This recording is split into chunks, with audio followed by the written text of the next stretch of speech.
tayuan ang lahat. Upang manalo.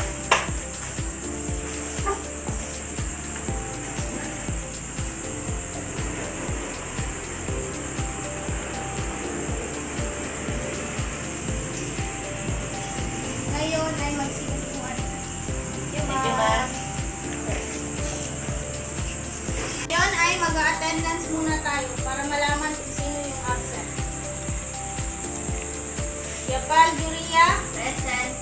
Inding Zarina, Present. Amna Abdul Gani, Present. Murhaya Lintang. Present, ma'am. Okay, walang absent sa inyo. Bago natin talakayin ang ating bagong paksa ay balikan muna natin yung natatay natin last meeting. Sino ang may alam o sino ang may sa akin ng last discussion? Zarina? Ang last discussion natin is ay patungkol sa Asia. Ano ang meron sa Asia? Ang Asia ay ang pinakamalaking kontinente sa buong mundo. Yun po yung Salamat. Ngayon ay tatalakayin na natin ang ating paksa. Bagong paksa. Maaari bang basahin ninyo lahat? Yes po, ma'am.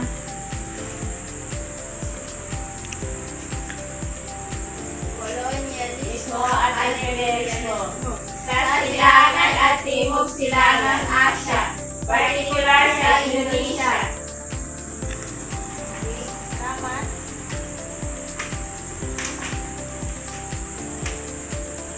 Mga bansang sumakop sa Indonesia.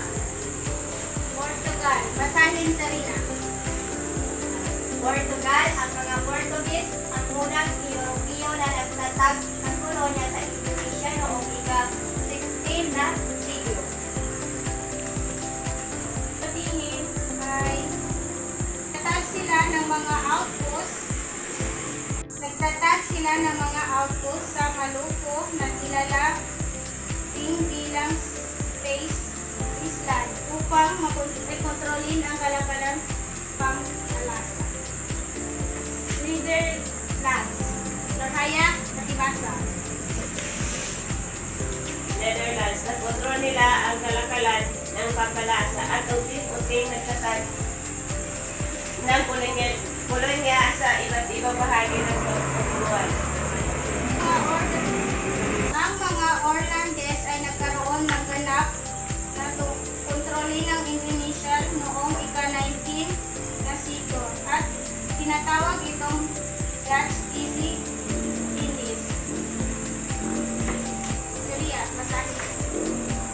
Japan, sa panahon ng World War II, sinakop ng Imperyong Hapon ang Indonesia mula 1942 hanggang 1945. Ang pananakop na ito ay dumudulot ng malaking paghihirap sa mga Indonesiano, kasama ang mga pagpatay at ng maraming sibilyan dahil sa gutom at karahasan. Mga dahilan ng pananakop. Basahin ang lahat. Mga dahilan ng pananakop. Kalakalan. Ang Indonesia ay mayaman sa mga likas na yaman, lalo na ang pangkalasa na mataas na demand ng Europa. Okay.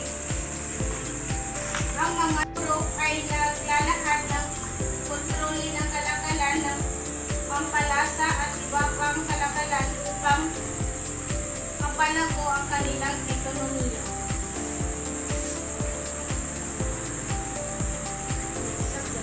Sinong gustong pumasa? Ma'am, Sige, kayo. kolonyalismo. Ang mga kapangyarihang Europeo ay naghahangad na palagutin ang kanilang impluwensya. Ang pananakop ng mga kolonyalismo ay nagbigay ng kanilang mga access sa mga likas na yaman, merkado at mga panggagawa. Basahin please, next.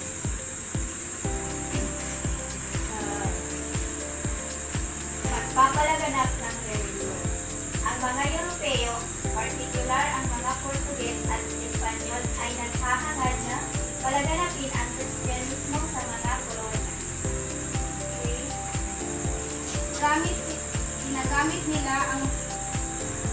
Ginagamit nila ang pananakot upang magpalit ang kanilang relihiyon sa mga katutubong populasyon. Basahin mo, Linda. Paraan ng pananakot, militar, demokrasi, ekonomiya. Ang pananakot, una. Pagbabago sa kultura, pag-unlad ng ekonomiya, pagkawalan ng kalayaan, paghihirap. Meron ba kayong mga katanungan? Wala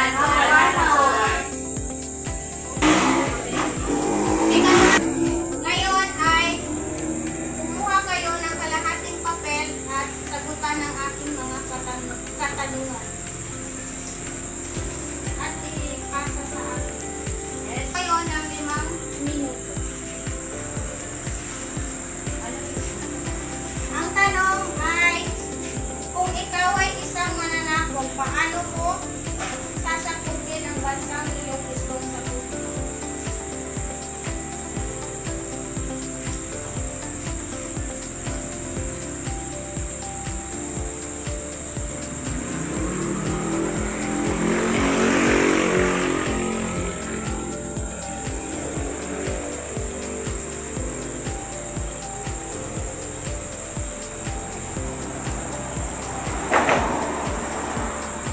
Okay na po, ma'am. Tapos ka na, Norhaya? Opo, ma'am. Puntahin mo yung mga kasama.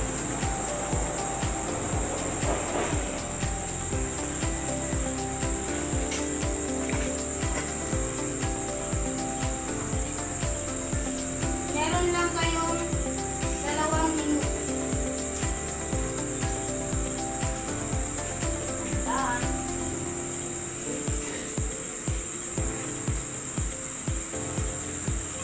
Natapos ka na?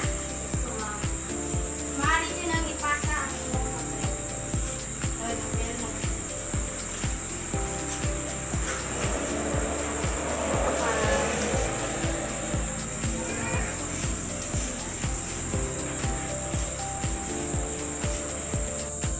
Sa madaling salita, ang kolonyalismo at imperialismo sa silangan at timog silangang Asya, mga bansang sumakop sa Indonesia. Kabilang ang Portugal, Netherlands, Japan, at ang mga dahilan ng pananakop ay kalakalan, kolonyalismo, pagpapalaganap ng relihiyon, paraan ng pananakop, at mga epekto ng pananakop. Okay, class, maaari niyo ba akong tulungan upang magkatigil sa blackboard? Yes, ma'am.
Salaysay ay inyong mga pagpapahalaga sa mga hamon at pagbabago, pagunlad at pagpapatuloy sa panahon ng transisyon at modernisasyon.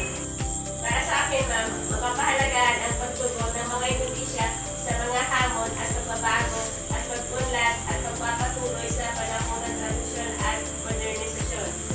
Okay, salamat. Maaari niyo ba akong tulungan dumikit?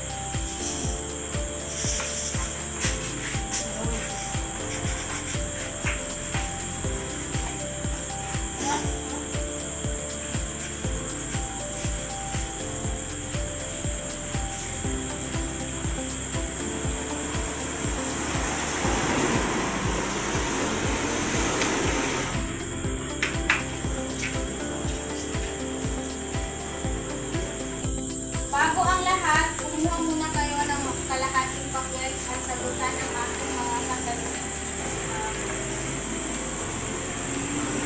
Magbibigay lang ako ng 5 minuto para sagutan ang aking. Yes, ma'am. Basahin mabuti ang pahayag at piliin ang tamang sagot sa loob ng kapon. Okay po, ma'am. Start na kayo. 5 minuto lang. Tandaan, 5 minuto lang. Okay po, ma'am. Tapos,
Tapos na? Opo, ma'am. Stop po, ma'am. Kanina, tapos ka na? 1 minuto na lang.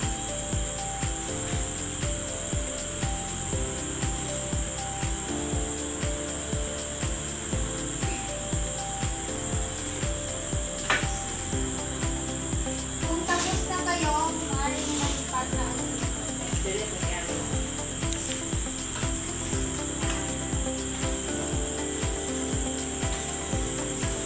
tayo umuwi, pero namong idiwan sa inyo na takdang aralin.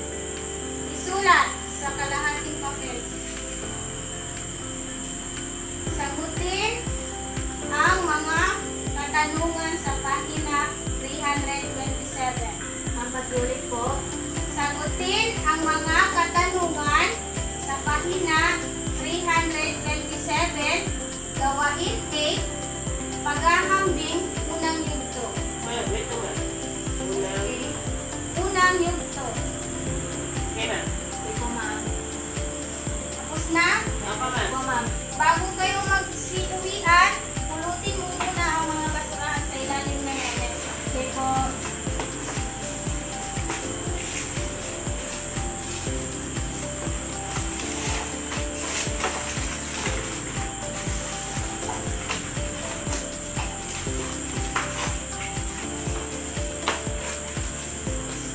Okay, magsiupo na.